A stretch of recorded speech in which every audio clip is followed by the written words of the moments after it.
What's up, y'all? I'm gonna be recapping Calvin Kattar versus Dan Ige on Fight Island. Some pretty good fights, man. I didn't get to see a lot of these fights. It's so weird. My sleep schedule is all fucked up. I kind of woke up. I think where did I wake up? I woke up near the Modestas Bokaskas versus Andreas Middleis's fight right at the end of the round. Oh God, it was so crazy. I didn't get to see my boy Jared Gordon fight. I seen he won by decision. I didn't get to see my boy Jake Shore fight. I seen he won by submission, but I guess that's all right. But yeah, man, it was crazy because I just put up my computer on, and then I see these two going, and I end up picking Modestus, but from what I seen in Cage Warriors, I wasn't that too impressed. He looks like a heavy kickboxer. Looks like he doesn't have the best gas tank in the world, if I'm just gonna be assuming. But and I thought Andres did have a wrestling advantage, but I went with the safe pick. I just went with the Modestus, and he ended up getting the W. I didn't see the whole round, so I don't know how the whole round looked like, but I saw the last 30 seconds. I thought Andres was doing a lot of good things. And then he went for that takedown and just got hit with them elbows, man. He got hit with them elbows pretty badly, and he got caught up. But, it is what it is. At the end of the day, Modestus looked pretty good in there. And, yeah, man, the next fight, Ricardo Ramos versus Liam Murphy. Liam Murphy looked pretty good in that ground and pound, took him down and smashed on Ricardo, man. That was an interesting fight.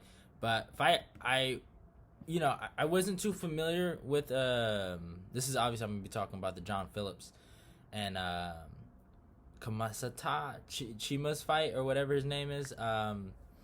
I wasn't too familiar with him, but I do follow Ali Abdelaslees on Twitter, and he was telling me he was hyping this kid up, calling him the next Khabib, and I seen he's training partners with Alexander Gustin. I'm a big fan of Alex. So I thought that was interesting. He looked like a monster in there. He looked like his striking looks decent. Looks like he puts in work on that, and his wrestling, his pressure looked really really good. And I was impressed. I have to see a little more of him, but from what I seen here, man, and he's supposed to be a welterweight, but he looked pretty good, and he sounded like Khabib, man. He did sound like Khabib. So I'll say that I was a little impressed there. But now to the main card, man. Let me give this guy nothing but praise. Star of the night, man. Calvin Kattar had a good performance, but this guy, Manor Laziz, is the star of tonight. I don't care about anyone else. Not even Jimmy. I thought Jimmy Rivera would have a great performance, but this kid, oh my God. I seen his highlights, and one of the things that scared me about this guy was he kept his hands down a lot in a lot of his prior fights. And I was like, man, I don't know about this kid. He has a good high kick, but I don't know if he can do that to Abdul, man. You got to keep your hands up. But, he came in pure, almost like a kickboxer, man. Very, what's it called? Not a lot of pressure on the lead foot. And he was just, the first round, I gave the first 2 minutes to Abdul, but I ended up giving the first round to Laziz.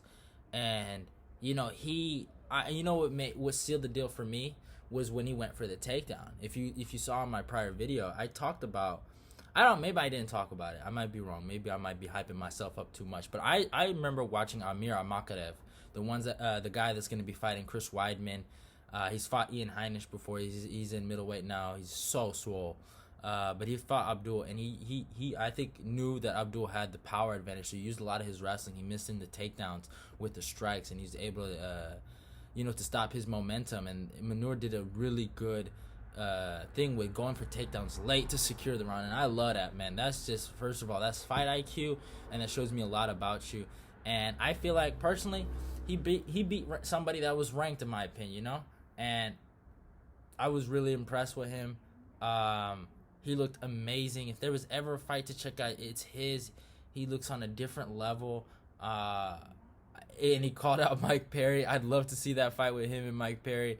But Manor Laziz, star of the night. I knew this was going to be a fight to check out, and it ended up living to expectations because I was just so thrilled with his performance, and I'm high on him now. Next fight, Molly McCain versus Talia Santos. Talia Santos proved a lot to me in this fight. She proved that there is a reason why she came in the UFC as 15-0. I thought she beat a lot of cans. but she proved a lot. She beat a really tough girl that goes forward, tries to pressure girls, throws a lot of hooks. But her wrestling was superior. Overall, she was the superior girl, and she ended up end up winning that fight. So yeah, next fight, Jimmy Rivera versus Cody Stamann. This was such an awesome fight. These guys were so evenly matched. But what did I tell y'all, man? Cody Stamann's biggest problem is he's still a great fighter. He still has a lot of potential. His ceiling is all through the roof. But his boxing is really great and his wrestling's really, really good. But his MMA wrestling, in terms of his setups, using his strikes. Now, Jimmy Rivera is also a wrestler, so that kind of canceled it out a little bit. His takedown defense is going to be decent, but Jimmy's not a college Division II wrestler. He's just a high school wrestler. So his setups. I don't think it really had to do anything with the background of Jimmy. Jimmy's he's a former top 5 guy, obviously, but I feel like the setups of his punches to his takedowns is really what hurt him in this fight. Jimmy was just a better striker. He edged him. Jimmy looked great. I hope Jimmy looked pretty good in the Peter Yan fight. I do. The thing is, a lot of people bring that up, but let's be honest, man. Peter Yan is he'll give up rounds, man, to kind of like figure you out, and then he'll kill you, man. I think if there ever was a way to beat Peter Yan, I think it would be in a 3-round fight. Now, obviously, there's other ways in different aspects of the game, like grappling and all the other shit. But he has 25 minutes now, and I don't think there's gonna be a guy on this planet, at bantamweight that can beat Peter Yan, man. I'm a big Peter Yan fan, and I think he's gonna be champ for a long time. But Jimmy Rivera, he gets that claim that he was the closest, so it is what it is. I do respect Jimmy, though. I respect him a lot. He's a top 5 guy in my opinion, and I don't know who he fights next. I don't know. Is there any fights I haven't seen him fight? Maybe Merab Dvalishvili. I love that fight with Merab, man. But I think Merab is fighting John Dodson. So, I don't know. If Merab can get past John... if Merab can get... I should close my window. But if Merab can get past Dodson, then maybe him and Jimmy. I'd like that fight. But, to the co-main event, good fight. I told y'all, man. I know they got some slack for this, but... Tim Elliott versus Ryan Benoit, they had a good fight, man. I didn't think they did. I get it. Jimmy and Cody Stamann should have been the co-main event, but I think this was kind of like a flyweight appetizer because we're gonna get a big flyweight title fight on Saturday, and they had a good fight. I think Tim Elliott, I'm so happy he won. I'm a big Tim Elliott fan. I just love the way his herky-jerky style of his stand-up and the way how outlandish his grappling is, how he's able to mix in certain trips from judo, and the way he mixes in his wrestling, and it's just his scramble ability was really on point. I thought Ryan Benoit looked really, really good in this fight, but I think Tim Elliott edged him. It was close, though. It was really close. And last but not least, the main event, Calvin Kattar versus Dan Ige, man. One thing I'll say, man, I think Dan Ige got some unnecessary hate coming into this fight. I understand. I do agree. He did lose. He did lose to what's it called? To Edson Barboza, and it doesn't mean he's trash, man. I think the guy proved in the Edson Barboza fight, how tough he is, and I think in this fight he also proved again how tough he is. He's one of the honestly, when you really look at it, he's probably one of the well-balanced fighters.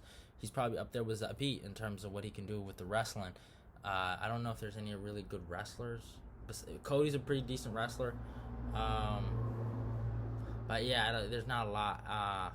But yeah, Dan Ige proved a lot. He proved that, he belonged in there with Calvin Kattar. Kattar didn't finish him like everyone said he was going to. But yeah, Kattar proved a lot too. He proved he can go 5 rounds. I don't think people doubted him there. But, Kattar, man, looked so... he looked... One thing I'll say is Kattar is becoming a complete mixed martial artist. Before, I think the knock on him that he was just too much of a boxer. And, you seen in Renato Moicano fight, man, he got his legs kicked off. So, I think he's really developing really good stand-up in all areas of the game. And, his Muay Thai looked good. His kickboxing looked good. His boxing always looks great. And, he was able to hurt Dan Ige with a proper jab. And, I had basically 4-1 for Calvin Kattar. But, good show, guys. But, yeah, I say it again. I expected everything out of everybody. I wasn't really too surprised by any of these performances, but one one performance surprised me the most. The star of the night, Manor Laziz, man. He just accomplished something great in my opinion. Abdul has beaten guys like Nico Price, who I have great respect for. So I'm ending this by saying, man, if you didn't watch that fight with Manor, go watch it. That guy's good. That guy's a good fighter. But eBay Predictions is out. Hope you guys enjoyed the fight. I can't wait for Saturday's card. That's going to be a banger, and I can't wait to recap that show. See y'all.